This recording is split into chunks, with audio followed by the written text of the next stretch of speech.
Howdy, howdy, folks. How's it going? New Year's Day, and what better way to kick off the new year than back in a Kickstarter project? So we're back here. We just had Jeff on about a week ago, 2 weeks ago?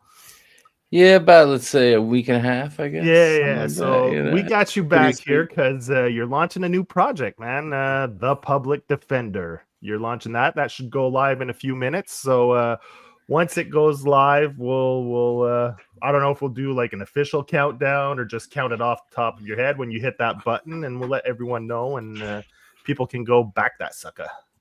Yeah, it's awesome. I've never done it like this, like where it's live before. Like there's a couple times where we tried it and it just didn't work out timing wise and stuff. So I'm excited to do the first ever real live launch party.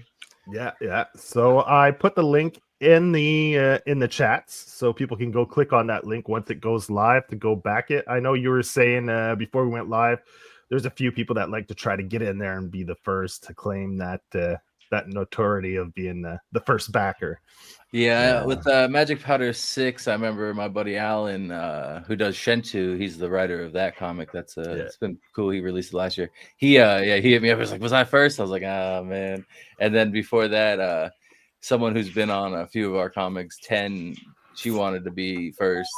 I remember one time, but that was before, just stuff like that. Someone hit me up on Instagram the other day. It was like, "What time are you launching?" So I was like, "This guy Paul." I was like, "All right, I'll give you a little heads up," so he knows. So like, we'll see who gets. Not that anyone really cares, but to me, it's kind of funny. Yeah. So today we have a few of the creators to join you to help launch this and kick off this campaign. So we have a couple familiar faces.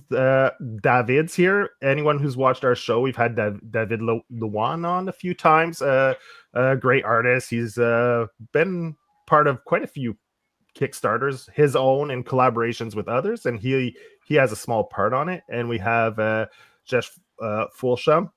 Did I pronounce that properly? Yeah, close enough.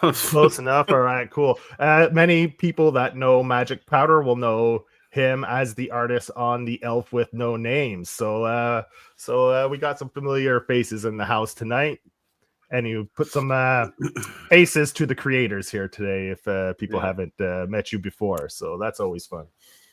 Hell yeah. Yeah. So Jeff, I'm trying to count how many hats are on your wall behind you.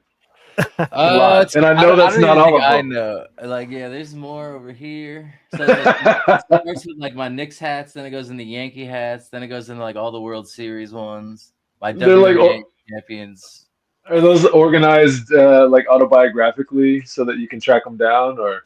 Pretty much, like, yeah, it's like that. Like I know where they are. Like I said, these ones over here, these are all like the World Series ones. That's why they're all the same colors and shit. Got it. But yeah, then I need the green one to match my, hoodie or my tracksuit that I didn't realize was the Squid Game tracksuit until this week.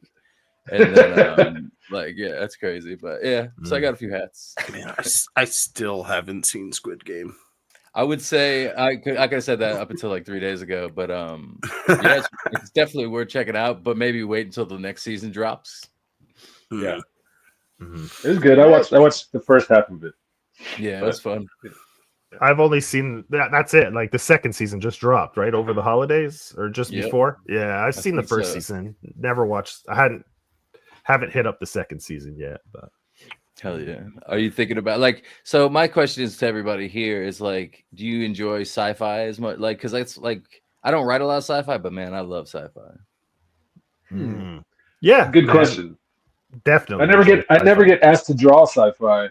And then every once in a while I do. And it's this whole like, oh, everything's kind of square and there's no squishy lines. And my kid is always making fun of me for just scribbling on the paper until a comic book comes out of it. And she's like, you can't do that with sci-fi. You got to there's like chunks of metal that form a thing and they look futuristic. I was like, yeah, damn, that's going to be hard, I guess it depends on what kind of sci-fi, right? Yeah. Is Fallout sci-fi?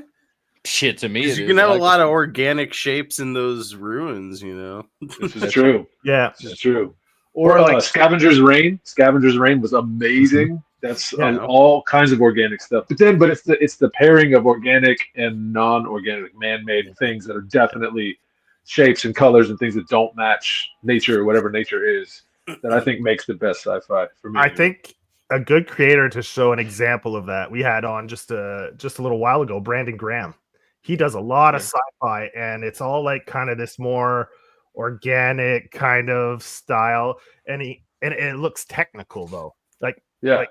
Like all the architecture and everything is so it's pretty cool. So it doesn't have to be, like you said, like strict, like everything has to look robotic and edges and stuff like that. That's coming from a 16-year-old girl who just loves to talk trash to her dad. So pretty much anything I draw, she's like, "You're doing it wrong. It should be done this way." I'm like, "Oh, okay, yeah." Why don't you show me?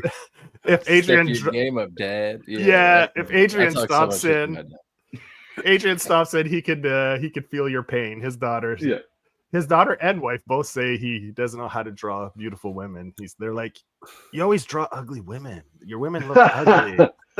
Yeah, I have the opposite problem. They get mad. They're like, "Why are you always drawing hot chicks? What's up with that? Why don't you ever draw regular looking women?" I'm like, "Well, because I do sometimes. I don't know. The funniest thing about that is you can't win either way. That's what it sounds like to me. Yeah, like damn, bro. Like there's no winning in this life. That's like with even the writing, like with the public defender. It's like it's just like a white dude. I'm like, people are gonna just be bored of this regular ass white guy. And I'm like, can I even say regular ass white guy? Is that even? I don't know anymore. We're gonna cancel you right now before it even launches. It's over. Sorry, man. I gotta say boring ass white guy, and I think I'd be all right. So yeah, I think that's what I'm gonna do now. So I think we're down to under a minute. So I think I'm gonna get ready to hit launch. All right. Yeah. Close to a Is there a minute way to to share launch. my screen or something? No. I can do. Let's see. Oh, this is the part where I was warning you beforehand because Johnny's not here today. Let's see. Present, I believe. Okay, I see present. Yeah, down below you hit present, share screen. Yeah, share screen, baby. Let's go. Select window screen. Let's hope it's screen one. Just hello. Close your other. No, there's nothing on my other screen. Yeah, there's nothing going on. Nothing interesting. All right, y'all. Right. Here we go. All right. So can you see me right now? There we go. I just added it to the screen. All right, there we go. I'm hitting it right now. I'm not counting nothing. Bang. All right. Bang. So we're live. Bang. And drum roll, it says on the little thing right here. Drum roll. And we live. Congratulations. Live. There we go. I'm not going on the screen until we get our first backer. I'm not going to show you guys who it is because there's like rules about it, but backer patient confidentiality or whatever. Okay, got you. Yeah, they have rules like that with Kickstarter. Yeah, so it says it like when you click on the backer report right here, it'll be like, make sure not to be letting people's shit out there if they don't want to know. Like usually I'll only say backer names if they post on Twitter or something like that. Yeah. So what are the tiers on this thing? What do you got going on here? All right, here we go. So right now the cover itself isn't even finished yet. So this is just like the base art of it and everything like that. So on the awards, we have the Public Defender digital package, which is just the digital issue for $5. We have the physical, which comes with the digital and the physical for $10. So that's basically 2 for $10. Then you get the digital thank you. Digital copy. Damn. So that's who's first, I'm guessing. That's awesome. Hopefully we get more than just the artists on this. The digital thank you package. Thank you for backing, obviously. But no, I mean we were talking about getting first up in here, man. Yeah. I was like, well, you know what? Yeah, you had the sneak peek in here. The inside track. We have 2 thank you packages, physical and digital. And then we have the catch-up package of everything I've ever written comic book wise. So the Jeff Schiller digital. Then we have the back cover cameo package. So there's only 35 spots on here, and it'll be a bunch of people, anyone who wants to be in here that's like going to be given the finger with the Public Defender on the back cover. So you'll be drawn in. Jeff, my man, here with us on this. He'll be drawing you guys in with us, and that'll be $35 plus shipping. You'll get the digital copy, you'll get the physical copy, you'll get your name on the thank you page like everybody in the thank you ones. Plus, you'll be part of the comic on the back. And then we have the Jeff Schiller catch-up physical package, which is $50 plus shipping. And it's like how many comics? So you'll get 6 magic powders, 2 Elf with No Names, and the Public Defender. So that's 9 comics. 9 and then comics. The Be a Superhero package is very similar to the back cover package, only there's only 5, and you can be a superhero. So like Jeff came up with this idea. He's like, infinite. He said, basically you come up with any superpower you want, he'll find a way to display it. So like the view of the back cover image might be a little different than this in case we have like a flying character or something like that. Okay. And then we have some add-ons available in case you like sketch cards. My sorry ass has been drawing certain ones that I thought might, be interesting to people. So we have like a They Live one. This one's he's like shaped like Skelly from the Social D. I did like a Peanuts Charlie Brown one with like Buzzkill being Lucy, and Charlie Brown's Public Defender. Did like the Clash was the first one I did, and it came out. I did the coloring kind of bad, so it did not come out great, but some people knew what it was at least, so I felt good about that. That was my favorite one, though. That was my favorite one too, but I know it didn't come out like perfectly, but the shape is so weird. I'm like, maybe that's not the one I should have started with, but it was the one I started with. So that's definitely my favorite one too for some reason. Flops did the corner box, which will be going on the actual cover eventually.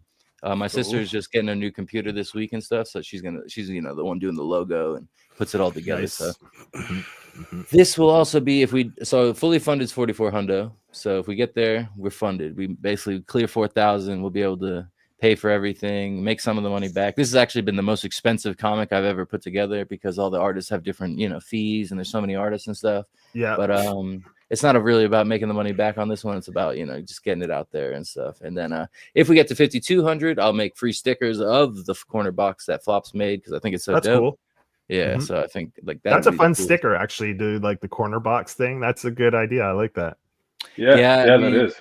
Thank you guys, and shout out to my man Alan. Flops is a great artist, and he just nailed it. Like because he's been doing like Marvel ones and stuff like that. And we're at 6 backers all of a sudden. We've crossed over. Yeah, boom. Hell yeah, thank you guys. Stop sharing that.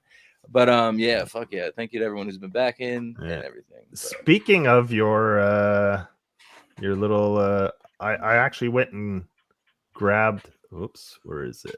Up here. I grabbed some of your works of art here. So you have the Charlie Brown one, like you said. People can get a better look at it. I love it. That is awesome. Yeah, that is great. Yeah, that's as good as it gets from me. So They Live. They Live, that one I really wanted to try. Like this is the second one I did. They Live was probably the third one I did. But man, I was just like, I love They Live, and I was like, it'd be funny if people get it. And I was like, the Public Defender's little like eye band, which is a ripoff, or more of an homage to Ninja Turtles, like that kind of thing. But man, this one was just like it was after I was just like after I did the Clash one, I was like, I'm gonna try just do a regular. Like I used my Marvel how to draw faces kind of thing, and I tried that. yeah, stick with it, man. Yeah, so that's cool. That'll be part of the what did you call them? Sketch cards or whatever. You'll be like cool. All those, like when you back, you can select any of those ones if you want it specifically, and then there's also like the option to just pick random sketch card, and then like whatever comes to me, or I'll ask what like depending on who it is, like because most people that back those kind of things I usually know them a little bit, so I could probably personalize it myself. Cool. And I've tried to do some sketch card stuff like that before on previous campaigns, and the pressure is so intense for me. But they're like, all right, I want you to draw this, this, this, and this, and I'm like, okay, man, what if I screw it up? It's like it's on paper, like I can ruin this.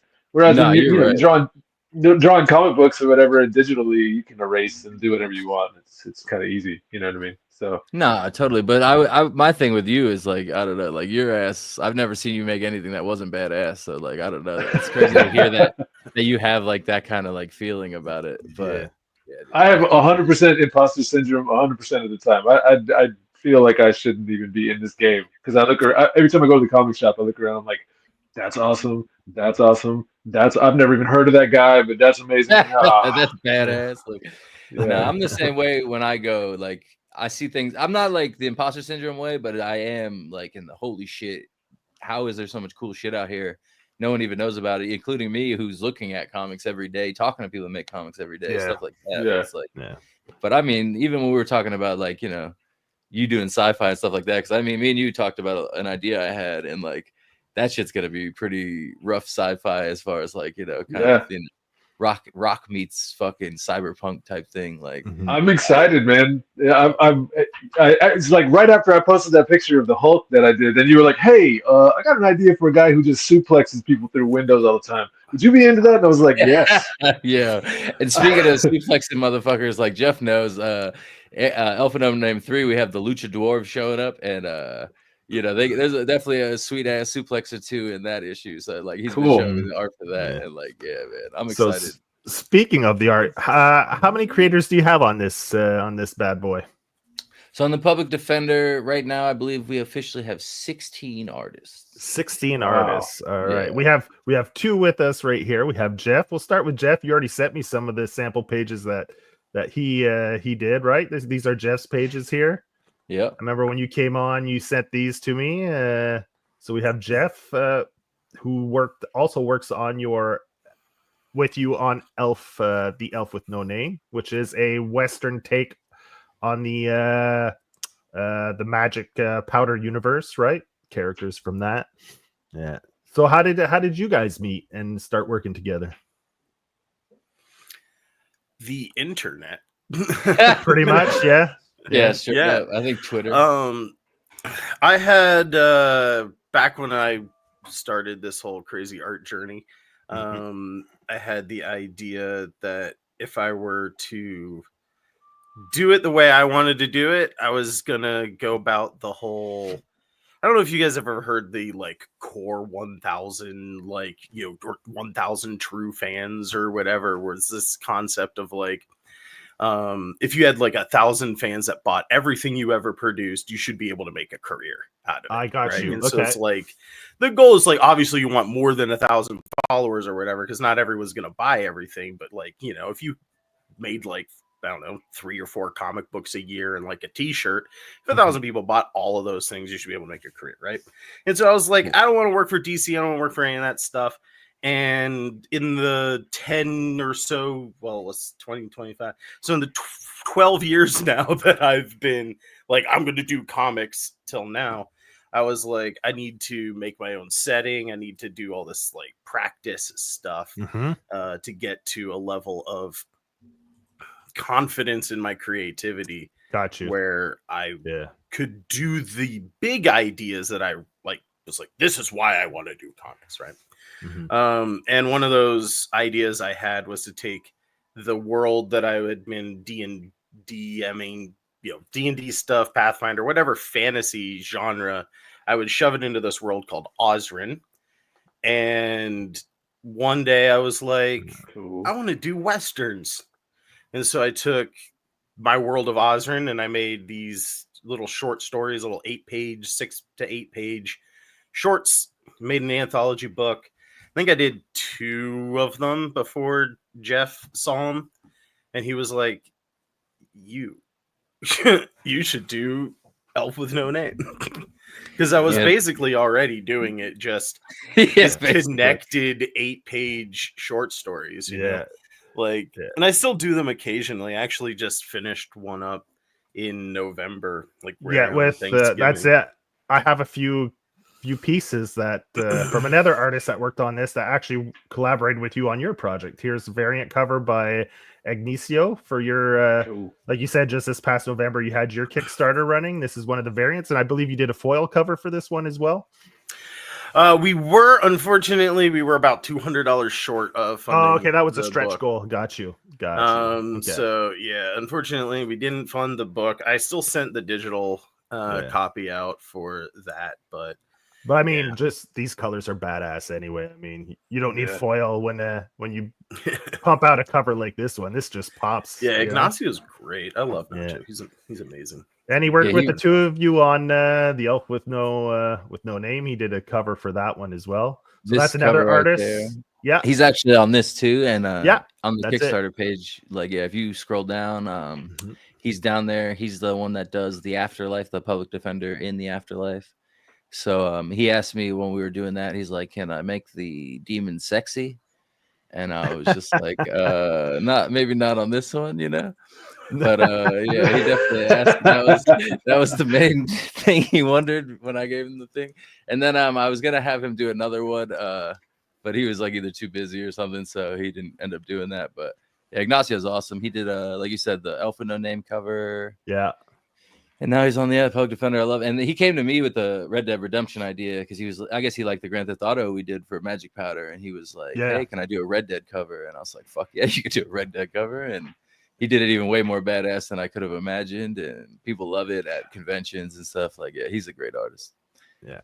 Yeah, I've seen him around for a while now. He's worked on quite a few projects. Yeah, so I recognize he's one of the names I recognized right away when you sent me the list of names. Another creator we have on the book, we have here with us today, David's got some pages in this.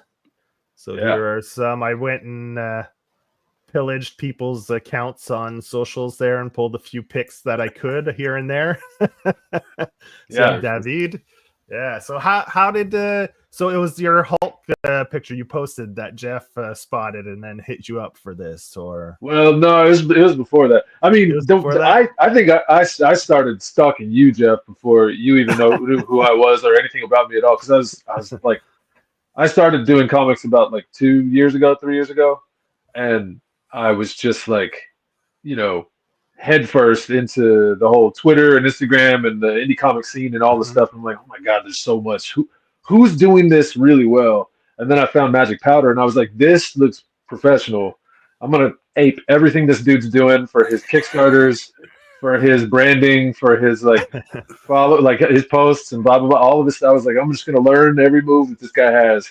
And then eventually I got a copy of one of your trades for Magic Powder. I was like, man, this is even printed really well. This looks fucking awesome. And then you contacted me kind of out of the blue and were like, hey, I got this thing. What's going on? Would you be interested? And I'm like, of course I'd be interested, man. Hell yeah. So that's kind of how we connected, for sure. Yeah, I think I was following like lesser known comics, and then around the time you were doing Narita, and that's when I first seen like, your shit. And it was like, the samurai stuff. And I was just like, man, this motherfucker gets down. So like the whole thing with the t-shirt tag thing, I was like, I wanted to turn it into some kind of samurai thing. And so the first run of the script, like I had you in mind the whole way. And then the Wu-Tang aspect of the Shogun assassin and all that stuff like came later, like the second time. Like I think I woke up one night and I was like it was like reciting in my head, and I was like, man, that's it. And then I hit you up, and man, we fucking did it. The whole Liquid Swords thing. That's actually what I was listening to, is Liquid Swords. The whole time I was drawing that, I was like, my father was the baddest samurai in the whole shogunate. And I'm like, yeah, he was. That's the thing. Like, to me, like, that's probably my favorite Wu-Tang song, like, growing up. That was like the one you got off Napster first and shit, you know what I mean? Like, I don't know what it was, but Kazaa. yeah, exactly. Oh man, Kazaa. But yeah, so like, oh man. And then it's like when you were saying about your art and stuff, like what I really knew was like you do dope ass like swordplay and stuff. So I was like, man, this is gonna be the most action-packed fucking t-shirt cutting fucking shit you ever seen, is how I figured it. Like, I wanted to be as melodramatic or as over the top as I could about the subject matter. And I'm like, I know you can make that happen. And like, yeah, you did, man. I tried to like make the character sort of deadpan, but then when you're reading it, is obviously comedy in there. So you're watching, and he's like, he's taking himself kind of seriously, but he's like buried under his like pile of clothes, like playing with the tags and stuff. That was really weird to draw too, because I was just drawing like crumpled t-shirts forever, and then like two hands just playing with some shit in his face, just kind of gazing at the ceiling. I'm like, this is the weirdest subject matter to draw, really, It's a weird subject matter to even like bring up to people. Like, I've never heard anyone talk about it. And then like I've been doing this, like I'd be like this like in high school all day. And then, as you grow up, I just kept being like this. And eventually I would like have like a shirt in my lap, like in my own house, and just be playing with the tag. And like it really fucked up my hands, man. Like now I don't ever touch them because like I know like eventually like I think like I don't know if it's carpal tunnel, whatever you want to call it, but like arthritis, I don't know. Arthritis, like, yeah, it really fucks with my hands. So like you know, like even worse than playing guitar or anything else. So like that's why it's like I call it like you know the kryptonite of public defender, or whatever. Like it's the weirdest thing, whatever. But like yeah, man, I can't stop. It's like a weird ass compulsion. Like right now, this tag right here. It's like it's not like silk like that, so it don't feel good. So I'm like, whatever. I'm never gonna touch it again. It's like if you only had a silk tag, but only on your underwear, and you like got your hand in your pants, and you're just doing this all day long, man. You were like, "What are you doing?" You're like, "Well, the rest of my tags are lame, dude." Bro, I have basketball shorts on right now, and it's like, yeah, like if I'm sitting in bed and I know I have the tag there, I have to cut it out. Like, yeah, I'll be sitting there like an asshole, like pulling on the tag, like flopping the. Yeah, it's a whole thing. I don't know what it is. It's a weird compulsion, but like, fuck it. The worst part is it messes with my hands. So even that one scene where it's like you see the ribbon wrapped around.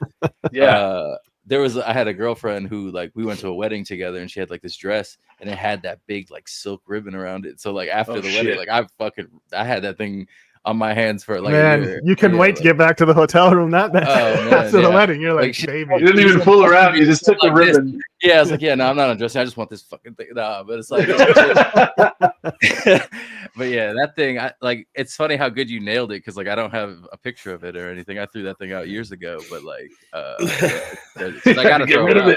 Yeah, I had to, man. I still remember throwing it in the garbage. Like this thing is evil. What up, man? You got Chase in the house. Chase is a fan. He's backed all your books, so he's excited for this new project. How's it going, Chase? Hell yeah, man. Thanks for back, we have the link here I threw in the chats too. If people want to click the link to go back the book, it's there. So it's just click that link and it'll bring you to the Kickstarter page to back this book. All right, so let's get back to the Murder's Row of artists here. So we have Jeff, we have David, we have another guy here who I think whose style matches well with the subject matter. We have Adriean Koleric, who does a few pages. An early, I think an early one was Claire. I think you had on. I saw these pages early on with Claire. One of the other sample pages you had sent me when you came on the other time is Colton Mastix. You have a page from him here. Great style. I think this style matches. Like you have a really interesting variety of style of artists on this book. I gotta say, like there's a little something for everyone, depending on what kind of style of artist you like or vibe. And you get some good stuff. You have the corner box, like you said. So you have Flop, who's doing the corner box. Jeff, we had your stuff. We have Jenny. Jenny has a bit of that flow. I like that throwback, kind of like with the yellowed paper, the coloring, a little bit like Flop, like the same coloring style, a little bit. Got that throwback style. That's pretty cool. Jenny rules. Me and her, we're planning on doing like a little something different. Hopefully this year. I had some budget constraints because I haven't had a job for since I quit my job in November and I lost my other job in July. But so me and Jenny are working on something that's like unconnected to anything else, and it'll be like a one shot. So I'm excited about that. Hopefully we'll pull that off. But yeah, her art, she sent me those pages, and she had posted on Twitter she was looking for like commission or whatever. So I hit her up and she was like, yeah, this is how much it is. And she's the same price as Jeff and Danielle. So I was like, okay, so you're awesome. It's the budget. Then, I was like, yeah. Some people will be telling me like 3 or 4 times what they charge. And I'm like, this is an indie comic, right, man? Like, I don't have fucking that much money. And so not just indie, self-published as well. Yeah. I mean, self-funded, self-everything. There's a big difference between indie and self-published indie, There's it's not Mad Cave, it's just Jeff's Hat's wall. Like it is what it is. Jeff's hats. I'm gonna have to sell some hats to pay for the printing. Yeah, exactly. Just this Jeter pop right here can get me like a half a page probably, so I can sell that and we can got shit going. But yeah, so like Jenny gave me a really sweet deal, and then I gotta sell these Funkos, man. I just gotta give me I got just 2 more panels, man. I just gotta get 2 more panels, man. I gotta sell this. I need the color. Shit. I need the color on this page. I need it. But like, yeah, like they don't understand. People, you know, I guess they don't fund their own comics, don't understand whatever. Or some people they just, you know, they don't need to take a low rate or whatever. But it's like that's another thing with this comic is a lot of the people on it are like, I would say friends and stuff like that, or like you know, people who become friends, stuff like. But definitely people who've like I've kept up with and stuff. Yeah, yeah, people you've connected with over the years, just from the community and stuff. So I think some people hook me up. Yeah, and then but I, you know, it's one of those things. I never try to like negotiate with an artist. When they give me a price, I either say yes or no. You know what I mean? Yeah, that's it. Like, yeah, you don't want to. You don't want to disrespect someone either. Like, listen, it's not in my budget. It's, you know, and I think people understand that. Anyone that's worked long enough, you know, they know. You know, like anything in life, you have budgets, and you and if you don't like stick to your budget, then man, you start losing money, and you regret it. You know, you're not having fun doing the thing you love doing, right? So you got to be disciplined, you know. And it's the money thing can get kind of weird. I mean, I've had artists before where I asked them, "Hey, will you do a variant cover for like Yuriko or Narita or something I'm doing?"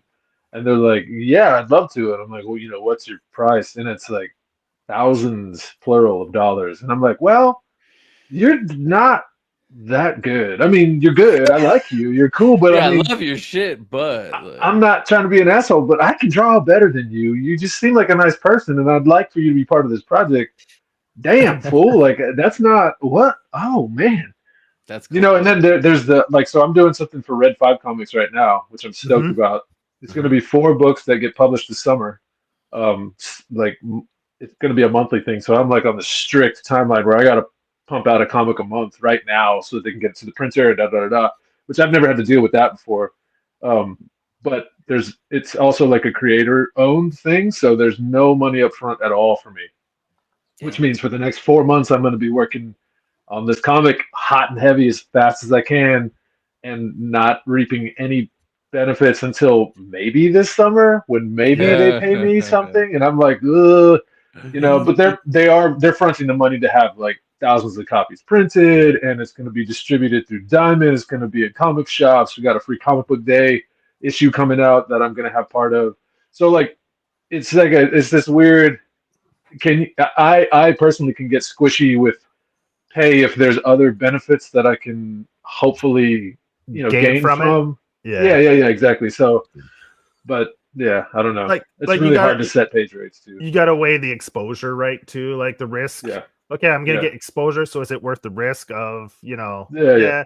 And especially with the news, especially now with comics, with publishers and stuff, it can get a little nerve wracking for creators to kind of be like, all right, I'll devote 6 months of my life to this book, and then come to find out you get screwed in the end, right? It's a tough gig, and I could see how, you know, that makes it a very nervous situation to be like, I'll do 4 or 5 books and wait till it's released to get paid, and then come to find out, And I did a lot of research too ahead of time, and I'm glad that it's with Red 5 Comics because I've met Scott Chitwood, the guy who runs it, and at several cons, and he's super cool. He's real down to earth, and it's him and his wife. It's like a mom and pop situation. And from what I understand from everybody I've talked to, they've never screwed anybody over. Yeah. So I was hearing crazy things about other small publishers from other friends who have published things, and they're like, dude, this one paid me like $20. This one paid me $300. What the hell's going on? I'm like, that doesn't sound good at all. I'd rather just run my own Kickstarter, like who? Jeff Schiller. Hey, make it happen. Say this, bro. Like, it's cool that you are doing it. I don't know, you would say pro bono, but like ahead of the time or whatever. Because like, you know, most artists, they want to be paid. Some upfront. Most people want to be paid at least when the page is done and stuff like that, which is how I've always done it. Like Jeff sends me a page, he gets paid. You know what I mean? That's how we do it. Which isn't unreasonable. I mean, that's it seems like acceptable. The simplest way. Yeah, exactly. Yeah. But like, it's cool. Like, I wish like if an artist came to me, like David or anybody, like, you know, I have enough shit where it's like we could do it that way and we could fund it and you could have the money from the Kickstarter or whatever. But it's like, yeah, no one's worked with me like that so far. It's always been money up front. So it's like, Yeah. you know, the Elf with No Name had to have a whole comics worth of money ready to go when I met, you know, Jeff to do it. Magic Powder already had to have a thing going. Yeah. This Public Defender, I just been funding it as I go. You know, the thing with Jenny, I had a bunch of savings money saved up I was going to use, and then I went through that because I haven't been working, and my rule is to not use my real life money and my common money on the same thing, so I can keep making comics no matter what. So like all the Kickstarter money and shit's still sitting there waiting for Danielle to finish Magic Powder 6. That's why is issue 1 always the hardest one to do? Fuck right, no, apparently issue 6 is the hardest one to do. We won't get back into that. We know the issues going on there. Yeah, so pages. Like, yeah, it's a little slower process this time around than the others, but yeah, a lot slower. But the real thing is like, so like Danielle wanted to do, like we both talked about him doing 3 pages of Public Defender, but now he's so far behind on Magic Powder. I'm like, I can't. You don't want him fuck up 2 of my projects. Focus on getting Magic done. Yeah, Magic Powder done, and then I mean, but I mean, because like you say, you know, you back this, like you're fronting this all up front. So that first issue, you're paying everyone off, and then when you do your Kickstarter, you get that money back, which you can use to do like issue 2, and then when issue 2, that money comes in. Yeah, that's how you it use goes, it to do issue 3, right? So, time, so like I was saying, that first issue is always maybe the little tougher one financially, and then after that, financially it's the toughest. Like, in theory, like I don't know, because like we'll see how Public Defender goes. I've never gone outside the Magic Powder universe before. I've never tried anything like comedy wise, like, so like in theory, like if they all work like Magic Powder works, I will be able to start a cycle that funds itself and stuff like that. And the thing is, like, Danielle's amazing artist, and he was money as fuck as far as like getting everything done. That's why we have an audience and stuff like that. So I'm breaking balls here and stuff like that, but like there's a reason I wait on Danielle to finish these pages and stuff, because like he's the one that sets the tone visually. Even Jeff right now, like we're introducing dragons in issue 3 of Elf with No Name and issue 6 of Magic Powder, but it's like I tell Jeff, I'm like, I want to see what Danielle does for a dragon before we put down a different kind of dragon, because I want to see, you know, because if I don't like it, I'm going to tell him, you know, maybe we'll do this and that. But 99.999% of the time, I love everything he does, so I just really want to see his take on a fucking dragon in our universe, and then we'll probably, you know, work it off that. So he is not like just a guy paid to do art, you know what I mean? Like he's a big part of Magic Powder. So So Jeff, are you looking forward to drawing all those scales and stuff on the dragons and stuff? You know, it depends on how complex it gets, you know. How far of a shot it is too, if it's closer or further. Yeah, I'll just keep doing long shots, silhouettes and shit. It'll be good. It's funny. I'm pretty what's the word, laissez-faire when it comes to how I do my art. Like I try and have processes, but when it gets down into it, I'm pretty much like I go with the flow. Like if I think of adding a detail into a scene, I'll throw it in there or whatever. And like one of the things you say mentioned scales, I just immediately think to a conversation I had with my flatter 3 weeks ago. Yep. Where I showed him a finished page, and he was like, "Oh man, I see that you went in and like added different like base tones to the brickwork on the building and the sidewalk." Because I had like a flagstone like courtyard with like a tree in it or whatever. Okay. And I did like some normal gray, some like brown gray, some like red brick kind of, you know, just for visual stuff. And he was like, "Oh, next time I'll you know, separate out all those bricks for you and stuff." I was like, "No, dude, don't do that, man." Cause like I didn't know that I was gonna do that when I was setting up the page. I was like, don't overwork yourself for like something I did in the moment. Yeah. You know, so like when it comes to scales, who knows? Maybe they'll just be tiny little circles. Maybe I'll go full on like scales and I'll draw like etched ridges and you know. Yeah. On a close up, like, I have no idea what I'm gonna do. It literally depends on the day and the moment. Yeah, and I'm a big fan of, you know. I'm a big fan of like abstraction. There's a guy, what's his name? His name's Bram Revel. He's like, I look at his stuff, and he did a book called Guerrillas. It's about a platoon of guerrillas in Vietnam who they did tests on, and they end up being these badasses or whatever. The graphic novel is super thick, and you can tell at the beginning he started kind of young. It took him 10 years to do it. And by the end, his art style is completely changed and developed. But the cool thing about it is his ability to abstract things, and especially with motion and movement. When a character's moving really fast across the page, suddenly there's like these swaths of, like ink everywhere and cool shit that you're looking at, and you're like, man, that really looks like it's moving. It looks like it's coming off the page, and not like your run-of-the-mill anime stuff where like everything is punching out of the box and everything's super splashy. It's just like he uses it as a tool when it's necessary, and then when it's a close-up, he'll have plenty of detail where you're like, okay, this dude can draw really, really well. But when that Ninja Turtle's running, he just looks like some kind of weird stick blob thing. Because honestly, if you saw a Ninja Turtle running at night, it would look like a weird stick blob thing. You know what I'm saying? Especially in motion, like one frame. Like, yeah. The other guy who does that really well is James Herron, the guy who did Rumble. Yes. And I love his work. It's just awesome. Daniel he did a bunch of BPRD stuff. Too. Yeah, those guys, all those guys, man, just that. Yeah. It's great. The scale thing made me laugh because for the Narita books, the whole thing is she got her mermaid cloak stolen. And when I started drawing it originally, I was like, oh, it's going to have these cool fish scales all over it. And I was like, damn, this can take forever. I think this cloak is going to get lost really fast, so I don't have to draw it anymore. Sure enough, story he hasn't seen it in forever. It makes like 2 appearances in the whole comic, and then because that's a pain in the ass to draw. Oh, a friend of mine was telling me, he was like, so what would be your nightmare panel to have to draw, or nightmare like splash page to have to draw? And I was like, man, like a birthday party where everybody shows up.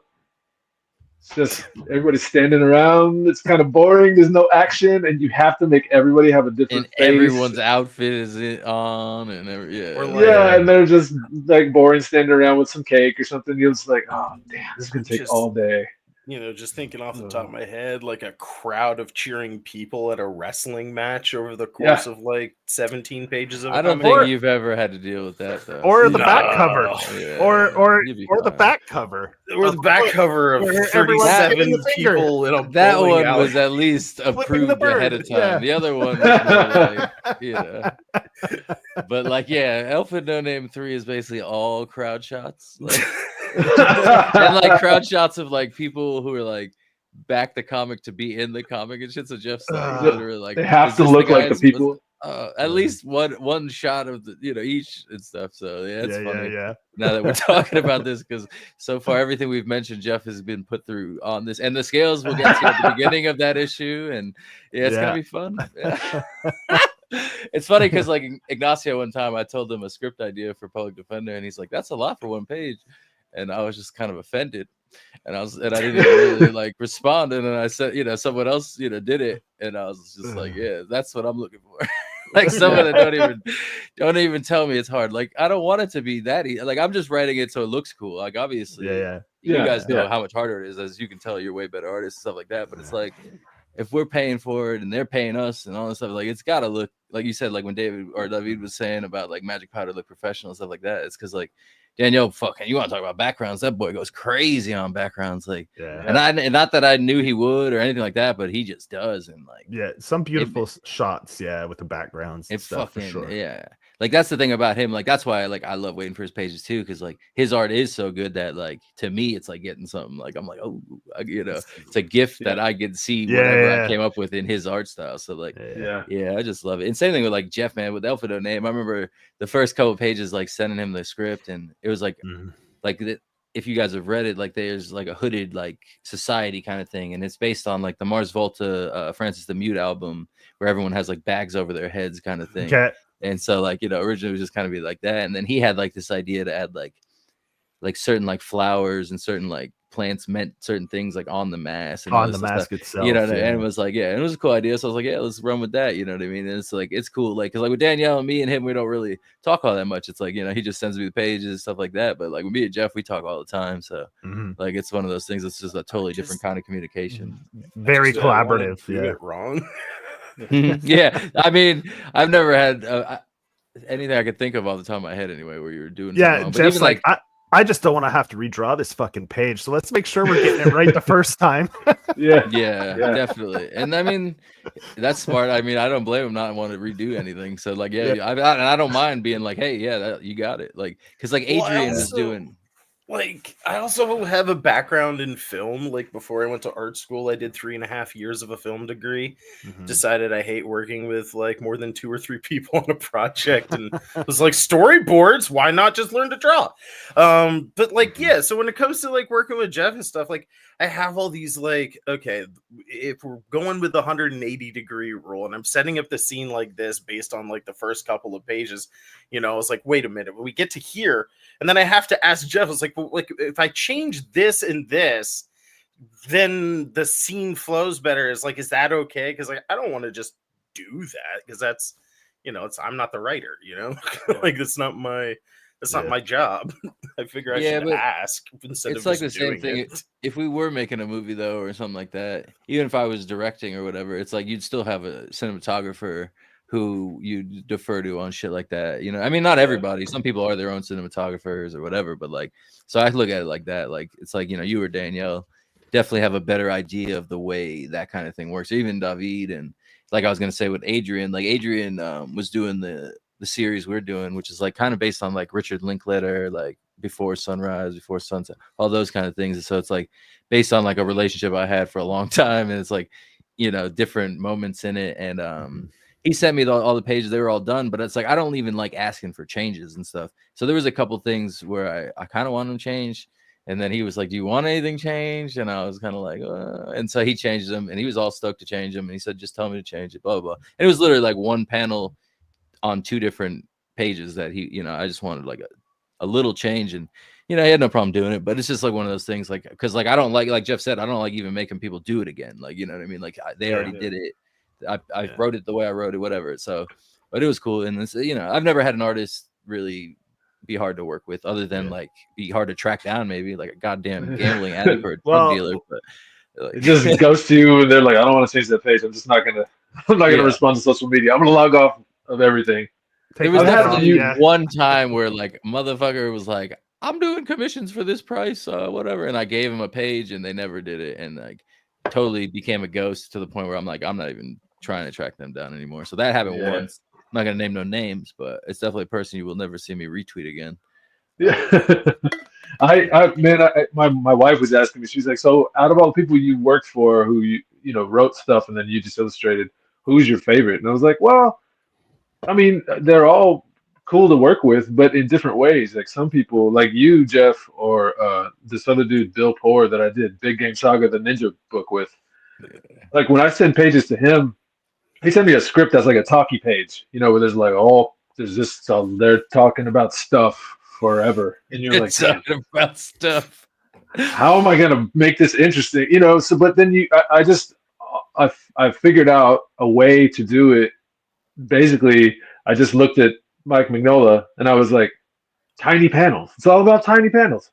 Then you break up the dialogue into smaller bubbles. You put them in tiny panels, and this little panel is just like, you know, a severed head, and this little panel is like the, you know, mixing cocktail glass area, and this little panel is that dude's hand holding a glass, but there's words all in it, so it's almost like you're an observer in the room. You're like looking at stuff in the room while they're talking, and so you're reading it, but you're also getting to see what's happening around you, as opposed to like what the Marvel thing would be normally. When I pick up a Marvel book these days, it's like a big splash page, and it's just a long string of bubble, like of and maybe they'll dialogue. Do those mini panels in there somewhere.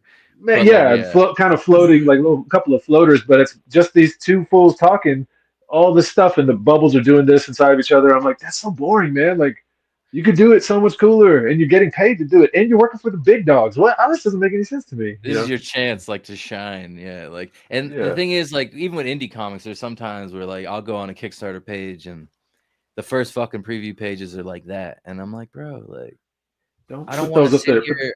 Yeah, I'm not trying to read your novel in the first 2 pages of your comic, like, you know, like maybe spread it out a little, give me a little act. Like, I get it, like if you're doing a 2-page comic and you got to tell a story in 2 pages, that's something. But like if you're doing a 24 to 30 something page, 40-page comic, like give me some breathing room, give the artist some room to work, give everything like that. And like But I guess people like read those Marvel comics and they're like, that's how it's supposed to be. And it's like, that's the opposite of what you should do when you see Marvel. What I've been doing wrong?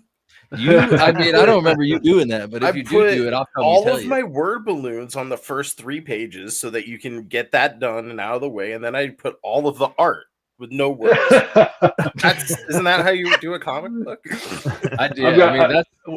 I'm working on a book called Blues and Breast Milk with a writer that I've never worked with before, and it's way out there. I mean, it's about Chinese magical realism and like border politics and drug smuggling and all kinds of crazy stuff. And to set it up at the beginning, there is a lot of like dialogue-y pages and spiritual searching and kind of stuff like that. It happens in the first like 3 to 5 pages. And I got those done first so I could show him like, hey, this is the color palette I'm thinking, this is what the characters would look like, blah, blah, blah. He's like, that's amazing. And I'm like, should I put those up as the preview for the Kickstarter? And he's like, no, let's wait till we get to the scene where they go in the underworld and there's all these demons and there's that like quasi-rape scene and all kinds of crazy action happens. And I was like, okay, so now I'm working on all these splash pages, and as soon as I get those colored, then I want to put them up on the Kickstarter so that people can get an idea of like, oh, there's going to be some weird stuff happening in this book. It's not just these people talking somewhere in Mexico. You know what I mean? Yeah. But yeah, so anyway. Yeah, it sounds like it's getting like, Berserk-esque, like dark as fuck. Like that sounds intense. Very, very weird. Yeah. There's a lot of, I haven't drawn this many penises or boobs, I think, in a single issue ever. It's crazy. It's weird. I'm like, really? How many erections do these demons have? Like, what's going on? They're demons. Okay, it makes sense. Yeah, they're demons. Yeah. People love demons. They're always erect, you know? Yeah. Oh, yeah, that's true. They're just hard all the time. It's one of those demons things. just running around with erections, like you know, like yeah. I mean, it is fun drawing these like really grotesque, almost like circus character. Demons, like you call them demons or whatever, but like because my daughter's really into demonology, so I got her like the lesser key of Solomon so she can cast real legit spells on the girl with the haters at school for Christmas, and I got her. I've seen that Bob's Burgers episode. Yeah. I also got her the Infernal Dictionary, and I was thumbing through it. I was like, whoa, these are some great ideas, like a weird naked troll riding on the back of a bird. Yeah, hell yeah. And the bird's got 3 heads and they're all dog heads. Like, yeah. Are you low-key training her to decipher the Voynich manuscript or something? Maybe. It's not low-key if he admits to it. So dude, she came home yesterday. She's like, got a job over Christmas break to go work cleaning my uncle's house because he just passed away. And she came back. She was like, look what I got. And I'm like, what is it? She's like, it's a red letter edition of the Holy Bible. And I'm like, that's not, what are you? And she was like, it's just a bunch of demon stuff. And I'm like, okay. But you're still making me nervous. I don't know what to do. That you're excited about the Bible. That just in general, that's weird. Yeah, that's not some people our age are expecting from their kids, but at least it's for a different reason than you'd expect also. Yes. Yeah, it's all weird. When you think that your kid's going to do something to like throw a curveball at you, never expect whatever it is that they do. Ever. That's crazy. Fun. That's the thing. Like being a writer, like my favorite thing about seeing stories and stuff like that is like being surprised with the storytelling. So like at least your life is always surprising. That's something that's inspiring. Because like you said, even like getting to see these crazy old texts and stuff like that. Like I'm the same way where like anything will inspire something for me. Like whether it's a magic powder thing that comes up later or a whole new fucking idea or whatever it is, but like everything. I'm like, oh, even this public defender stuff, like, I see Harvey Picar being like, all right, I'm just gonna make my life into a comic book. And I was like, okay, well, I'm gonna do that in a different way. And like, so now every time something stupid happens to me, I can be like, well, I'm gonna turn that into 2 pages. Yeah. Yep. Yeah, absolutely. You draw from all the stuff around you, man. I don't know. Yeah, I started seeing color like as I'm going for a walk, like just strolling around. I'm like, oh, that looks like a multiply overlay at about 50%, and then would do a dark fade over a warm color. It's so awful, man. I'm like coloring comics as I walk around the world now. So strange. You're like beautiful minding the world around you, eh? Like yeah, basically. Yeah. Except it's less lucrative, and they're never gonna make a movie out of me. So. I mean, I don't know, man. I don't know about that. You got some crazy stuff. Anything can happen. We're young, we seem old, but we're not too old for movie status yet. No. Oh, yeah. One of us could do something so stupid that we could still get a movie made about us. Like if Richard Jewell could get a movie made about him, we could still be that guy. Like, yeah. Aim for stupidity. That's my goal. That's yeah, what I'm not Trump gonna get did. a movie made about me like I'm fucking Oppenheimer or something. But like, yeah, who knows? Like, I might mean- I'm mistake trip a goddamn serial killer one time or something. You never know. Like, I mean, we might get a documentary made for being the fucking Oppenheimer. yeah, there you go. But yeah, I mean, there's so many goddamn things that could happen that you could get, especially now that there's so much fucking, as they say, content being made nowadays. Like, we might be, you know, our kids, like you said, your kid's gonna be like, "Fuck this! Why are they making something about you, Dad?" But you'll be like, "Cause I'm badass, motherfucker." But like, hopefully that's the real reason why. But Yeah. it's because I caught a baseball that I wasn't supposed to touch, and now everybody hates me, and I'm not allowed to go back to the baseball game anymore, like Steve Bartman or something. You know what I mean? Like, you never know what the fuck it's gonna be, but something could happen if you're in the wrong place or the right place at the right time. You can still be documented. Might get disqualified from the Olympics because your junk hits the high bar. You know, you might have a situation where you need to get a title belt away from a guy in Canada, and you have to fuck him over, and he spits in your face and punches you and knocks you out, and that's 20 years they're talking about it. You never know. Like, just anything can happen. Because Bret Hart's Vince McMahon, you know. Because the other day, like Stone Cold and him were still talking about that. I'm like, bro, we're still talking about the Montreal Screwjob, or breakdancing so bad that it created a thousand. I think she had this outfit on too, right? Like the Australian breakdancer. And now I have that outfit on. Yeah. I mean, failing I'll show upwards, some man. moves. Yeah, one day I'll embarrass myself at a convention bad enough that it'll become a meme at the very least. Exactly. We become a society of failing upwards, right? So what is it? Idiocracy? Isn't that the movie? Whatever. That they filmed that movie partly at my brother's work. He worked in a library that just had books on tape, and they would send them out to blind and dyslexic people. And they rolled up. They were like, "Hey, we need your desk." And he's like, "What for?" And they're like, "They're filming a movie. Move." And he's like, "Oh, okay." He just got out of the way. And they used his desk in the movie for a little while. That's awesome. Yeah. He's like, it was perfect. They had to wake him up because he had fallen asleep and like drooled all over his desk. So it was one of those situations when he's like, "What do you need?" And they're like, "Wake up, move." And he's like, "Oh, sorry." I couldn't don't even know who you are really. For that movie too.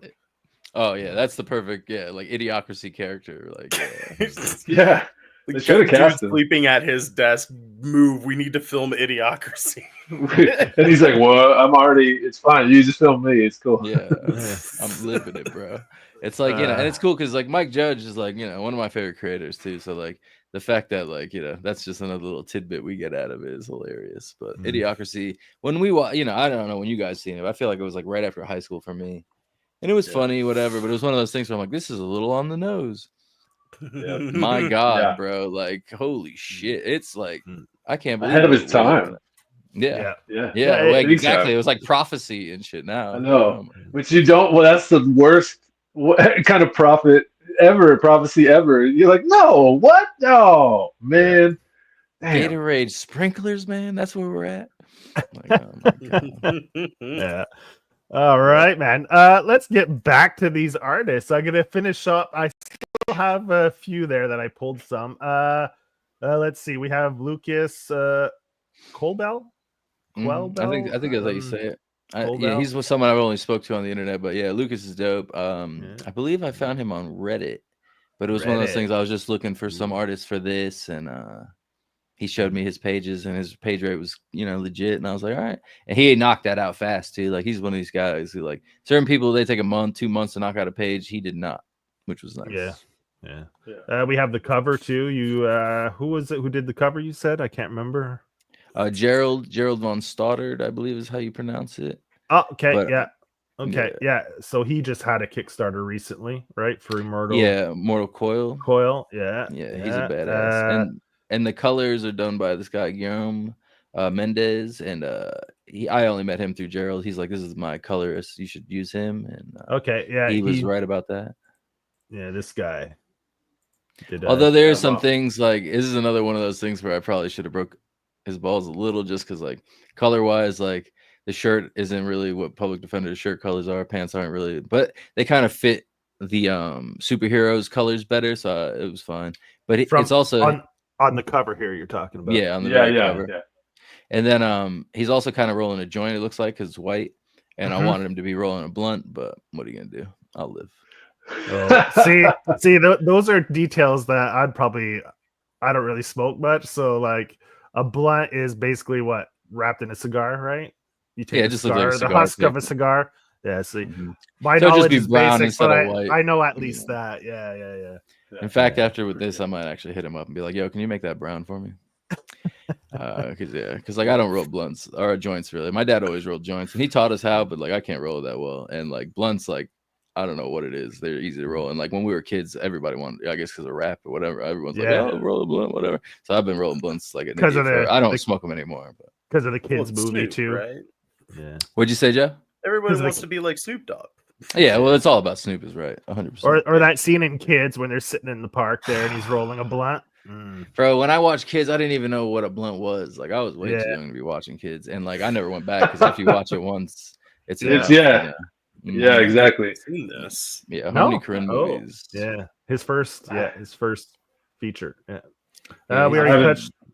I haven't showed that to my kid yet. She's always talking about different movies to see. I'm like, you can't find that one on your own, I think. Yeah, for sure. So, and the acting is so like bad on purpose, kind of like because they want it to feel realistic or whatever. But it's like I don't know what that would be like as someone who's grown up now to see that. Like you probably couldn't even get through the whole movie. I wouldn't think. You'd be like, this is so fucking bad. Like, but I mean, you get Rosario Dawson comes out of that movie. Chloe Sevigny comes out of that movie as well. So you got she had a weird career. Yeah, her career is wild. Yeah, but kids and still out there doing it, man. The main kid though, or at least the main kid's friend, the kid with the skateboard and like the baggy clothes and stuff, like that guy, I don't think I've ever seen him again. And he was like, but he was like someone you knew. Like when you watch that movie, you're like, I know this fucking asshole. Like, that's what it felt like. I met this guy. Like a bunch of times. Like so yeah, Kids is fucked up. So anyway, artists, what other artists we watch that aren't in the movie Kids? Ignacio, we already touched on him, right? He worked with you guys on some other projects. And his pages are on the Kickstarter if anyone wants to check those out.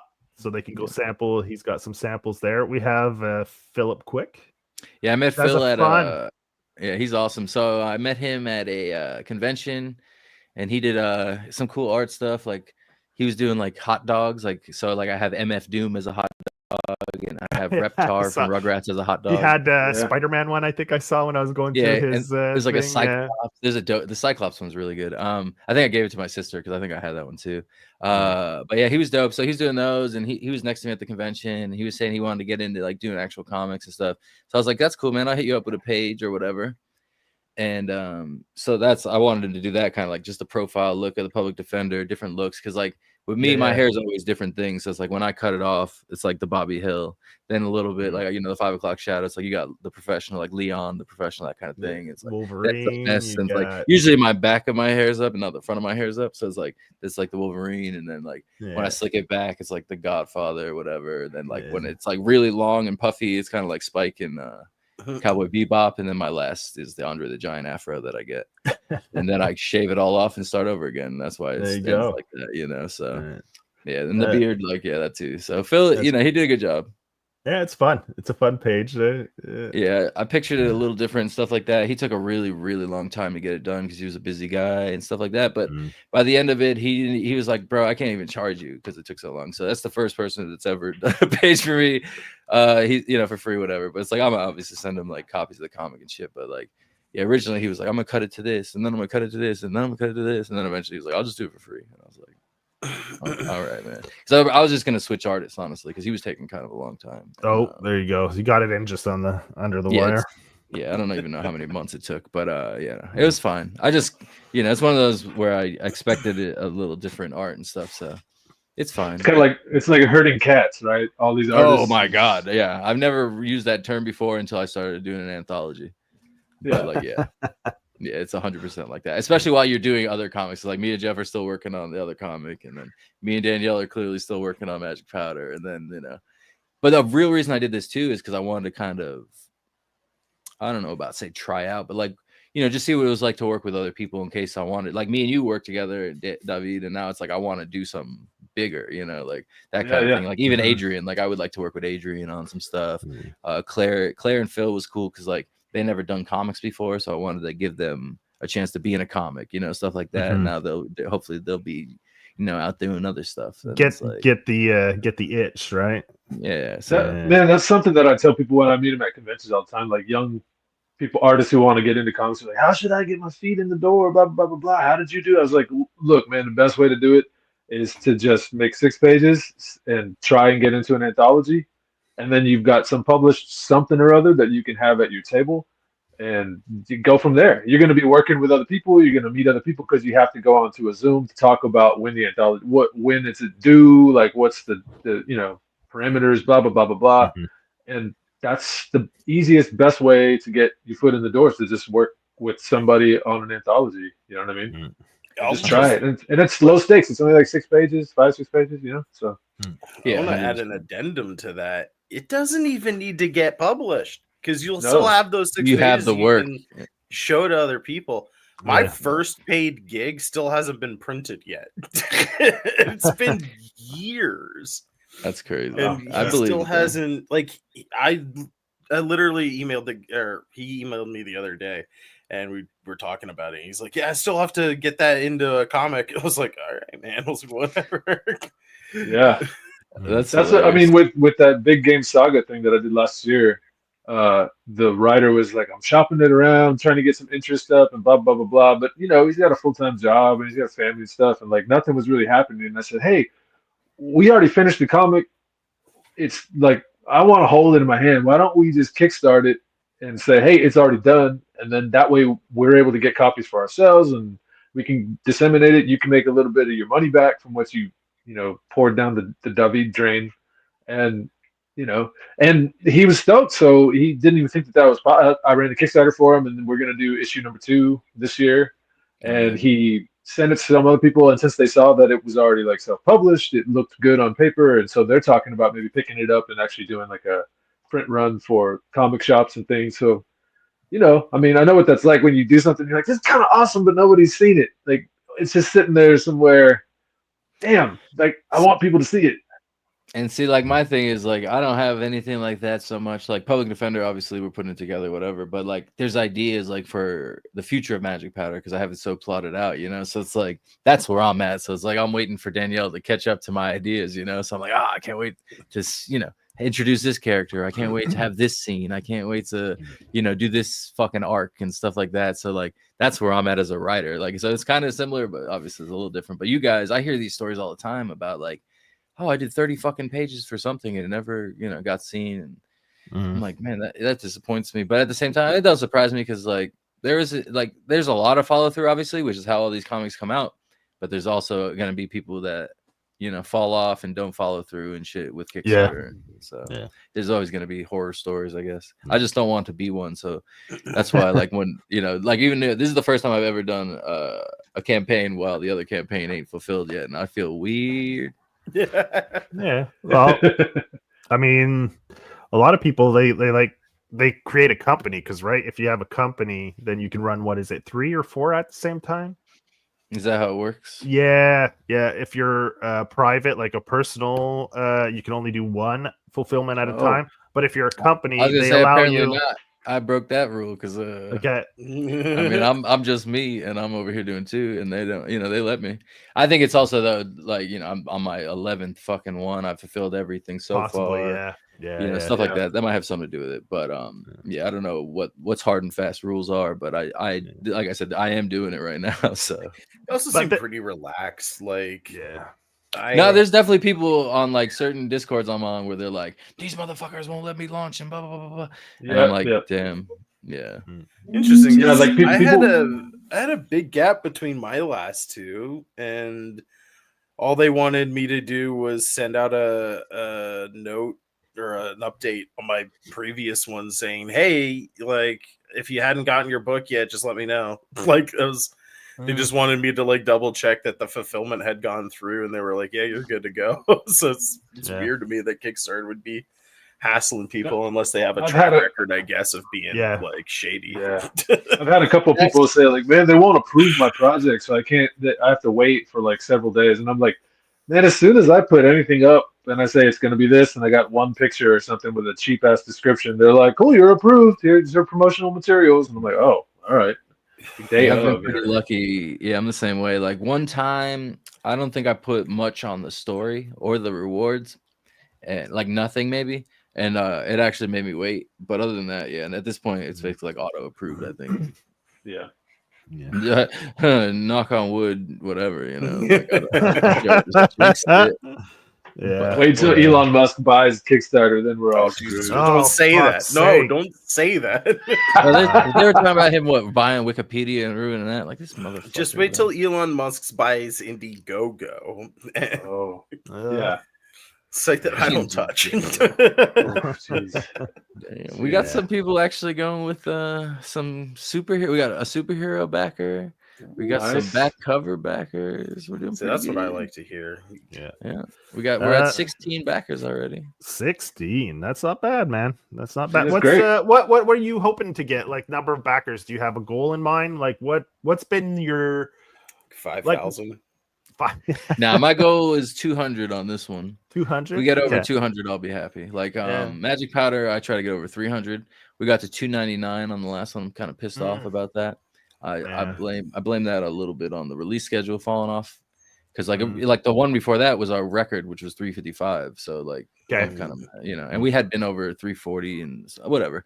But yeah, so with Alpha No Name, we've gotten over 260, I think, last time. So I think 250 is where I like to be with Alpha No Name. And then if you can hit 300, your campaign did extremely well. Like I've noticed with a lot of people we talk to and stuff. If you can hit 300, that is from what I've seen, really good numbers, really good, like strong numbers, I feel good about it. Like, cause like, just comparing it to like peers and stuff, like, I think, if you get to 300, like I don't, money wise, like people kill me on money. Like I see people getting 10 G's off 100. Well, it's because they do all the titty covers and shit like that. Whatever it is. I don't know, that's their business, whatever. But so like money wise, I definitely do not like topple other people or anything. But as far as like getting backers and stuff, I think I do pretty good. Yeah, for sure. I mean, I tend to only get like in the 40s, maybe 50s. I think my highest ever was up in the 80s one time, but that was my first ever campaign, and there were definitely some titties in that comic. People knew about it. They were like, "Oh, I'm gonna get this one." Yeah, when they're like, "this is kind of adult though. This isn't fun boobs." And I was like, "No, they're not fun boobs. These are like fun boobs. Yeah. They're like melancholy boobs. They're melancholy boobs. Yeah.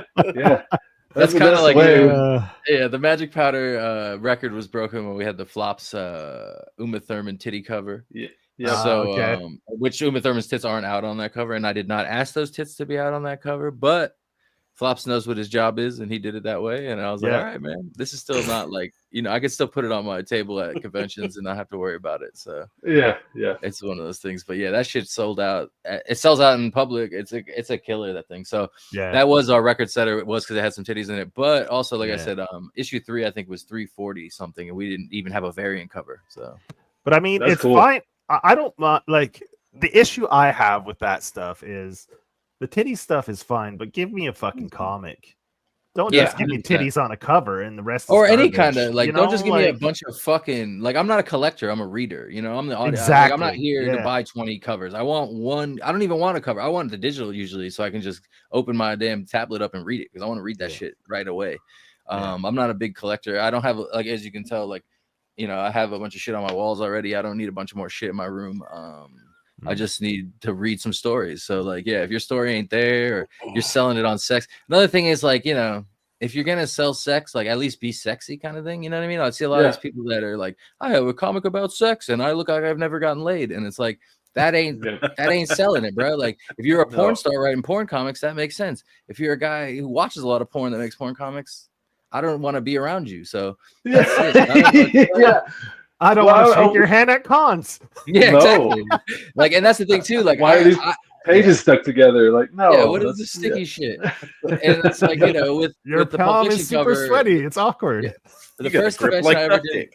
Yeah, I did a toy convention. The very first convention I ever did, and I had the Pulp Fiction cover, and there was like kids walking around, and just that cover enough to where I'm like, I don't feel comfortable. So I can't even imagine what it's like to do like a full ass convention. Yeah. And all you got is a bunch of nudity on your table and shit. Like, I don't know. Because like the people that come up to me, I don't know. Because my whole audience, I feel like, is everybody. Like when you read Magic Powder, you know, there's something for everybody. Like, Yeah, you know, like, oh, they call it woke, whatever the fuck you want to call it. But there's literally something for everybody in my shit. Yeah. So like, I don't want to ostracize people who don't want to be like, you know, gazed at like that. You know what I mean? Like if someone comes to my table, they're not like, oh my God, everybody's here looking at titties. Like that's not what, you know, like the Pulp Fiction cover sells to women just as much as it sells to dudes. I don't think it's only like a male gaze kind of thing. But like, I think a lot of those comics are straight up just for like, or you know, the hardcore dudes that. Trust me, the female gaze as we go gets stronger and stronger with each. I just think there's a different kind of art for that. With each like, generation, I don't think it's you know. I don't think the girls that are into that are looking at giant tits and like, yeah, I want to. No. Like they have their own tits. So I think like what like girls are looking at for sex comics are way different. So you could tell who's for who and stuff. So I don't know. Sure. At least on like the Kickstarter market. But like I said, I just I don't have any interest in reading stories like that. Even when I watch movies and stuff, like, you know, sex scenes, whatever. You know, Game of Thrones, the worst part is like how many goddamn gratuitous sex scenes there are. It's like, you know, and also I've noticed that like in shows like that, the first couple of episodes they have tons of way sex. more, and then they're like, okay, now we can just tell you a bunch of story and not have any boobs. Now we tricked you into watching our story. And then like it gets farther along and they haven't shown anything in a while and they're like, oh, there's a boob, and you're like, oh, okay, I'm watching again. You know, it's such a ploy to get the public to pay attention. But I do feel like that's HBO as fuck. Yeah, I do feel like though in a lot of novels that I read, there's plenty of sex and sexuality, and that it's if it's an integral part of the story, which it's an integral part of like the human experience. That's something different. If it's just gratuitous to just have just for no reason, whatever. Well, then it's pointless, you know. The difference between Creature Commandos and whatever that Zack Snyder Viking cartoon is on Netflix. You told me about some of that. That's what I started watching. I was like, okay, the art looks good, and I was posting about it in the Magic Powder Discord. 6 or 7 minutes into this Zack Snyder cartoon, there's just hardcore fucking just dicks out. Serious? Just okay. And it was like out of nowhere too. Like just like I mean, I get it, right? Like you come home from like you just get off the ship, you need some release, but like it just was like bam, no lead up to it, like and then but like in Creature Commandos, there's a sex scene in there. There's a few episodes in. It wasn't 6 minutes into the entire series. It was like a few episodes in, and it had stuff to do with the plot. There was someone, and there was a build up as well. Yeah, you know? And there was a build up to it, and there was a tension in this whole thing of someone needing like using the sexuality for like power and all this other stuff. And so like if you are utilizing it correctly, it works and it's awesome and it's great. Otherwise, it's like I wanted to watch cool Vikings swing swords. I didn't come here for not those kind Netflix of hentai. Like, what the fuck is going on here? Like, that reminds me of like that Always Sunny episode where they talk about Thundergun Express and they're like, he hangs dong, and it's like that's all they talk about. It's like that's who that's for. Like Zack Snyder just wants to see dick. And that's like even David was saying, like now he's drawing some dicks. Like, yo, that's who's coming for that comic. Like Zack Snyder's gonna come and like make that into a movie right away. Like more ways than so funny. I got called out on a different book called Dusk Witch that I did a few years ago. And there's a monster that comes from the Dusk Realm, and it busts out of this voodoo priest's like chest and starts battling the Dusk Witch. And at some point in time, she like crushes these magic bones, and there's this big magic shield and whatever, and it's like this full like long panel of the monster like attacking.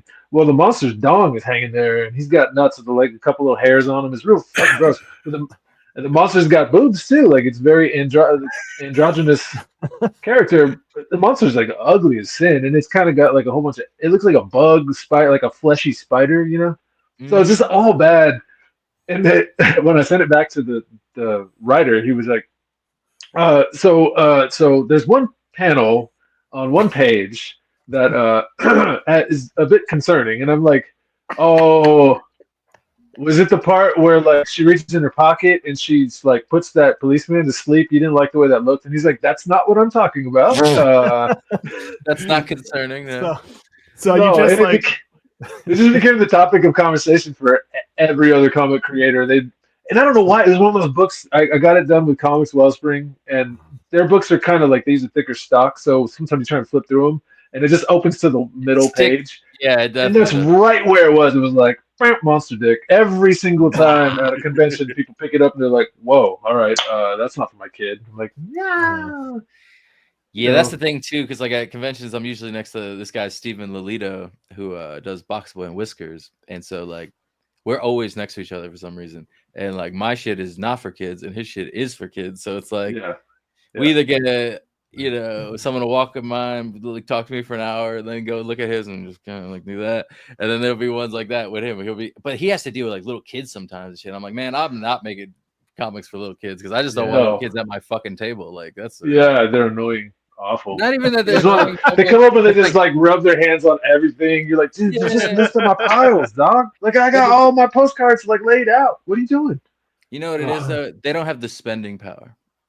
Yes, it is what it is, bro. You take the $10 and keep moving. Okay, I need somebody with $50. Yeah, they have to apply for a loan to the bank of parent. If they, see if the bank approves that loan first. They have to come and inspect the. Plus, it's someone without kids and stuff like that. Like I don't need kids at my table. Like Steve's got kids. Like they can all hang out at his table. But like, yeah, bro. Like I need to be done with someone when they like little kids. I don't know. Like I said, I'm not. I don't know, man. I think you're missing a big marketing opportunity for Magic Powder branded pixie sticks and what are the white like thing you dip in the powder and lick it off. You need to watch Shrinking because Harrison Ford just discovered those and it was hilarious. But no, you're not wrong. There should be Magic Powder like candies and shit like that. But like I'm saying, like that's more to like kids who are like buying shit they should be buying and stuff. You know what I mean? Like I watched Pulp Fiction at 10 years old, like that kind of kid. Like, my shit's not for kids, but like kids will get into it. That's for sure. It's just real older kids, like kids that are just becoming teenagers, like basically kids who can fucking read. Fine. How about that? That's where the cutoff is. If you can't read, don't come to my goddamn booth. How about that? You know what I'm saying? That book that I'm working on with Red 5 right now it's like supposed to be YA, right? But it's all about acid rains that have melted everything that's not covered in plastic in the near future. And so it's this girl walking around, and she's got her like stuffed turtle that she started talking to because she's been alone for a long time. She's kind of going crazy. And issue 2, issue 3, issue 4, you're starting to see like melted stuff that used to like human remains and weird stuff like that. So he's like, try and draw it so that little kids don't get too scared. I'm like, oh damn, this is difficult. Have you read any of my other comic books? Like, yes, you know what I do. Yeah. That's the thing, like, it's hard to be scary on the page, and like to be able to do that is a fucking talent in itself. But for someone to ask you to undo it, I don't even know. Like it's real weird. I got asked to do a little like 6-page comic for this company. It's called Be Brave, Be Safe. And it's all about like empowering little kids. It's supposed to be for like 1st to 5th graders. And so I'm drawing these like derpy comic characters, and it's really, really, really, really intensely hard for me to do because I'm just using like bubble letters and really bright colors. It's just the weirdest assignment I've ever had ever. You'd think it would be normal for a comic illustrator. Yeah, I'm like comic writer or draw artist. Yeah, because when my friend referred me to the person who needed to hire somebody, their foundation hired me. They were like, well, we looked at your Instagram and we're not is there any way you could maybe is there? And I'm like, yeah, I can. Trust me. It's not I don't have anything. To okay. People can have clothes on. They can. They just don't most of the time. Yeah, like it's definitely possible for me to not have blood in every single piece of art. Yeah. It just makes it more fun. Yeah, exactly. I mean, that's what we're here for. We're here for the fucking buckets. But yeah, I mean, it's so crazy to think about like that, because even like Jeff, for instance, like say like some librarian was like, oh, I want to see what this artist does, and it's like he's doing like fantasy stuff or whatever, so it's like it looks all ages and shit like that. But then all of a sudden, like he will have like an Elf with No Name page, which is not all ages, and it's like it is fantasy still, but friendly, like so it's just funny. Like you guys do it all. Then there are people, I guess, who just have that one style they do and blah blah blah, whatever. But it's so much cooler when someone has the variety and shit. So we'll get back to the public defender. We've gone on some crazy tangents here and stuff, which is exactly what this show is all about. That's why it's called How'd We Get Here, man. We like to just let the creators just talk about what they want to talk about. But we're actually here to promote your new Kickstarter, the public defender. And we had talked about it when you came on before, but for people that maybe didn't tune into that episode and tune in now, why don't you just give like an elevator pitch on what it is that that the public defender book is all about? So the public defender is basically The Tick meets American Splendor if it was written by a stoner. So that's how I look at it. It's like, a superhero satire, self-insert about a pothead that makes comic books, for his, he's not a superhero. He looks like a superhero. He got bit by a radioactive lawyer. And so that's why he became the public defender.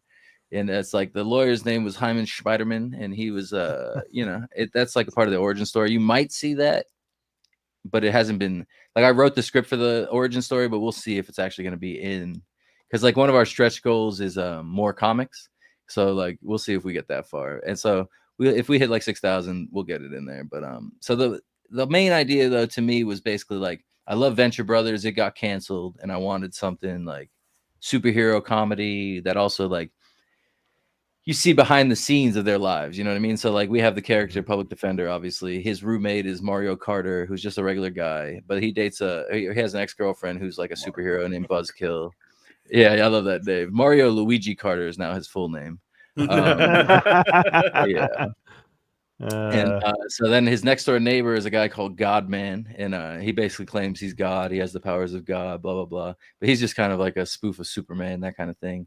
You'll see his landlord. His name is the Bat Pig, and he, he comes through in one of the comics. It's on the Kickstarter page. That's the one Jenny did. Just stuff like that. Yeah. So like there he is. Yeah, and his colors are like based on like the Las Vegas Metro Police Department. Like that's why he's dressed in those colors, like sand colored uniforms they wear. So yeah, like there's just stuff like that, and then there's also, like I said, like the personal like shit. Like when you see Adrien, the one me and Adrien did, like that one's about like something that actually happened to me, stuff like that. And certain ones, like the one Jeff did, for instance, is more like body horror and stuff like that, like showing like, his skin is the mask. Like you can't take off the mask. You can't take off the shirt. So when you I believe, like, do I have that one here? Yeah, that's this one right here. So right there, where it's ripping on the top right. Yeah. Mm-hmm.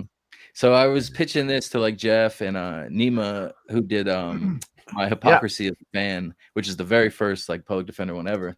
And when I was telling them about like the whole thing about like being bit by a radioactive spider and all this stuff, they were the ones that like brought up that it was body horror. Like I didn't even really look at it that way, you know what I mean? But I was like, okay, that's a good thing. And so when they brought that up, I worked that in. And so even the one that Colton did with the cleaning the bong, like when the resin gets on him, it becomes like a symbiote, and like he becomes like Venom, that kind of thing. So it's like it's just like one of the like side effects of being bitten by a radioactive lawyer.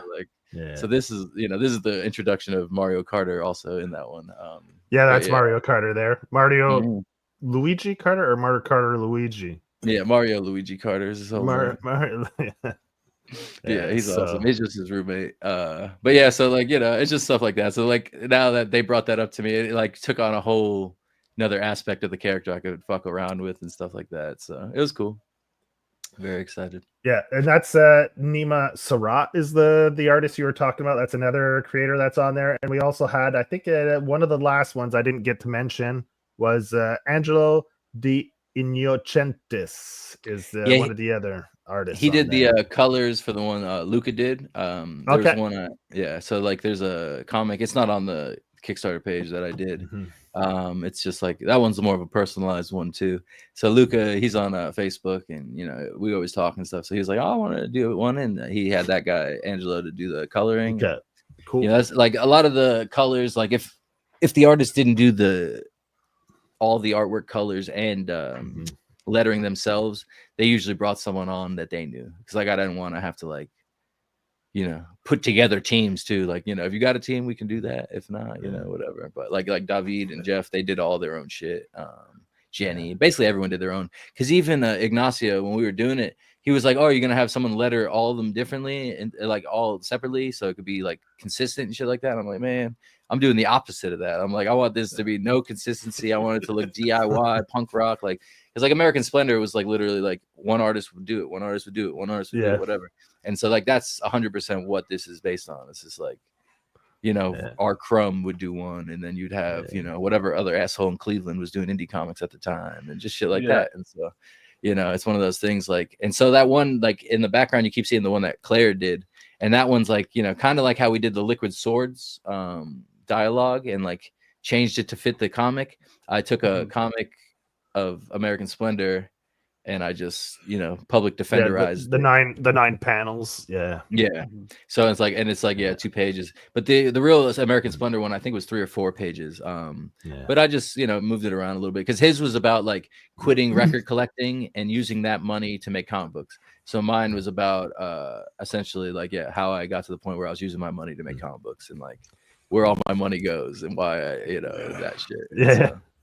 Yeah, and I think it'll be a fun change of pace, you know, for anyone that's read Magic Powder or Elf with No Name. I mean, you know, it's definitely like David kept saying. He's like, you take an approach to drawing it, and you're like, no, there's like, just when you're doing it, there's humor to this. Like you have to kind of channel that in the pages and all the sample pages that I've seen. I think you definitely see that, and it looks like a really fun project. It looks like a fun anthology. If you like that kind of quirky, humorous type of comic, stoner comic, I don't know if you want to call it a stoner comic, but you know, it's a stoner comic. I do want to call it because that was kind of another thing. I feel like there's a big gap, like where there should be stoner comedy, even in movies and stuff like, but especially comics. Like I feel like, you know, that Pineapple Express super bad era like fell off real fast. And it did, yes. With the streaming, when everything went to streaming, it's like you hardly see these kind of movies hit theaters anymore. They go straight to streaming, and it's a shame because there are some great comedies that came out in the aughts, the early aughts. And you know, like and Tropic Thunder, for instance. But another big inspiration is like Adult Swim, like that kind of comedy, you know what I mean? Like more of like a dry, like you either get it or you don't kind of shit. So it's like even what David was saying, like, you know, like some people were gonna read that one like T-shirt decapitator one like at face value and like think I'm fucking nuts and not even get that it's a joke or anything. And I am nuts, but it's also funny, I think. I don't know. But I don't know if I want to speak this idea into existence, but I had the idea and I'm not a good person to filter my ideas. So when you do the too many defenders idea, I want to draw it. Okay. I like it. Yeah, that's the too many cooks version of public defender. And oh man, that's the best thing about it too, because like even with Adriean, so there's a part where there's like a Facebook post and you see like some comments on it, and he put Jacoby, which is like one of his characters, in it. Like so, there's like a crossover. So like the thing about Magic Powder is like people always hit me up like, oh, can we do this and that? And it's like I don't want Magic Powder to touch other things. I don't want it to cross. I mean, if Fortnite wants to give me a bunch of money, you can put it in fucking Fortnite. But other than that, like I don't want Magic Powder crossing over with anything, you know. So like Public Defender is like I made that, so like if people want to do crossovers or anything like that, like at least I have a character now to do that with. Yeah, you have the flexibility, and you can have fun doing that, or you know.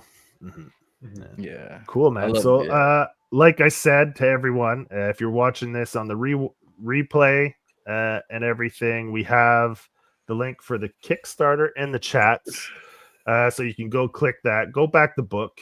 I mean, if you've read Magic Powder or Elf with No Name, you know the quality of work you're getting from Jeff, and he has a great knack for picking creators, as you can see with our two guests on here that worked on Public Defender.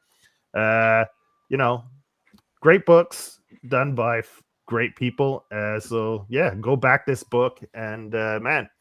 I don't know if any of you have anything you want to plug before we sign off, because it is New Year's and I'm sure maybe some of you have families and shit to do. So I'll let you guys close out by plugging anything. If you have a website that people can visit to go buy your other comics that you guys are working on, or if you have conventions coming up, appearances, signings, I'll let you guys take turns, plug what you got to plug before we sign out, and let people know where they can reach out to you, buy your stuff, you know. So let's go with you, David. Let's go with you first, and we'll finish with Jeff. Jeff. We'll go around. Thanks for having me on. If you want to find out more stuff about me, just go to NaritaComic xHWGHx.com. That's spelled right there below my name. And right now it's going to send you to the Kickstarter page for that comic I'm working on with all the dicks in it, Blues and Breast Milk. There's other things. There's a lot of other things in it too that are really, really cool. That if you're not Zack Snyder, you'll still like the comic. But yeah, that's supposed to be launching in February. Yeah, so go check that out, please. And yeah, thanks for having me on. Yeah. For me, you can check out my website, fulshamart.com, or you can check out my coffee. I think it's Fulsham-art for my coffee. But I got all the digital stuff for all the comics I've done, minus the Elf with No Name, because that's on Jeff's site. But all my Ozrin Tales stuff, and I think there may be one or two other things you can grab on the coffee over there, and previews on the website. Yeah. Cool. Jeff, we'll close it out with you. Hell yeah. Obviously you can find everything on the Kickstarter. Everything I've ever made is on there as an add-on. I'm not even gonna tell you the other site. Go to the Kickstarter. That's the only option in the world right now. That's it. Kickstarter only. Magic Powder if you want it. Elf with No Name if you want it. Obviously the Public Defender if you want it. We're at 19 backers right now. We're almost at 10% funded. We're $4 away. So the next backer, if it's digital or anything else, which is our cheapest one, we will be over 10%. And we've only been doing this for like an hour and a half, so that's cool. Shout out to you guys. Thanks for Jeff and David and obviously Joe, just for even having this and being here and everything. Like, I mean, I know I was trying to sleep in and I woke up, because I have to do this, but like the fact that you guys are doing this to help out, like it means a lot. I appreciate the shit out of you guys. And, well, it's midday for me. It's like the afternoon, so it's fine. Yeah. Okay, well, I don't appreciate you as much now, but yeah, I know Jeff definitely spent a long for this shit. I gave him the wrong time. I thought we were gonna do it like in the middle of the afternoon, and then Joe's like, "No, we're doing it pre-launch, motherfucker." Yeah, like I said, we'll go like 10 minutes before so that we can be live right at launch, and we can so that's what we've done with other ones, and it seems to be fun. It's fun that way, you get to launch it right there live. People can tune in if they want or whatever. It's definitely the right way to do it, but it's just the first time I've gotten to experience it that way, so thank you for setting that up for us. And we're gonna do this shit. We're gonna fund this, and next campaign will probably be the Elf with No Name 3 with my man Jeff over here, so that'll be cool. And I'm excited about that, man. I'm really excited about Elf with No Name. Just like obviously this issue, the next, I love this story, so like I can't wait to get it out there. Got 20 pages left to draw. And it's like you've been knocking them out. Like when you go to work, you go to work, so I'm not really worried about that. And your ass I can get on a little easier than Danielle. So so thanks to anyone who tuned in, came in and out. Anyone who watches the replay, man, start your new year off great. Go back Public Defender, and I hope you guys had a great new year. Have a great day, everyone. All right, take it easy. Later.